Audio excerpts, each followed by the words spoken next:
ಅಲ್ರಿ ಆ MP ದೊಡ್ಡಪ್ಪ ನಿಮ್ಮ ಕಡೆ ಬಂದಾಗ ಅವ್ರಿಗೆ ಮರ್ಯಾದೆ ಕೊಟ್ಟು ಮಾತಾಡಬೇಕು ಅನ್ನೋ ಖಬರಿಲ್ಲ ನಿಮ್ಗೆ? ಸರ್, ಒಬ್ಬ ಒಳ್ಳೆ ವ್ಯಕ್ತಿಗೆ ನನಗಿಂತ ಹೆಚ್ಚಾಗಿ ಮರ್ಯಾದೆ ಕೊಡೋ ಆಫೀಸರು ಯಾರೂ ಇಲ್ಲ. ಹಂಗಿದ್ದ ಮ್ಯಾಗ ಅವ್ರ ತಮ್ಮನ್ನ ಯಾಕೆ ಬಿಟ್ಟು ಕಳಿಸ್ಲಿಲ್ಲ? ತಪ್ಪು ಮಾಡ್ದವನ್ನ ತಿದ್ದೋ ಪ್ರಯತ್ನ ಮಾಡು, ಒದ್ದು ಬುದ್ಧಿ ಕಲಿಸಿ ಮನುಷ್ಯನಾಗಿ ಮಾಡು ಅಂತ ಮಾತ್ರನೇ ಕಾನೂನು ಹೇಳಿರೋದು. ಈಗ ನಾ ಹೇಳಾಕತ್ತೀನಿ, ಅವ್ರ ತಮ್ಮನ್ನ ಬಿಟ್ಟು ಕಳಿಸು. ನನಗಿರೋದು ಒಂದೇ ನಾಲ್ಗೆ, ಬರೋದು ಒಂದೇ ಮಾತು.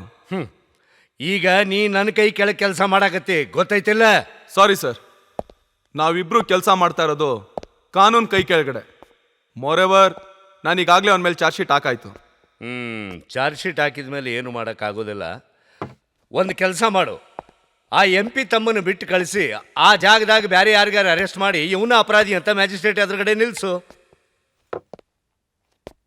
ನೀವು ಹೇಳೋದು ಸರಿನೇ ಸರ್. ಒಂದು ಕೆಲಸ ಮಾಡೋಣ. ಏನು ಹೇಳು? ನಮ್ಮ ಡಿಪಾರ್ಟ್ಮೆಂಟ್ ಸೀಕ್ರೆಟ್ ಅವ್ರಿವ್ರು ಗೊತ್ತಾಗೋದು ಚೆನ್ನಾಗಿರೋದಿಲ್ಲ ಸರ್. ಹೀಗೆ ಮಾಡೋಣ, ನೀವೇ ಒಂದು 6 ತಿಂಗಳು ರಜಾ ಹಾಕ್ಬಿಟ್ಟು ಆ ಜಾಗಕ್ಕೆ ಬಂದ್ಬಿಡಿ.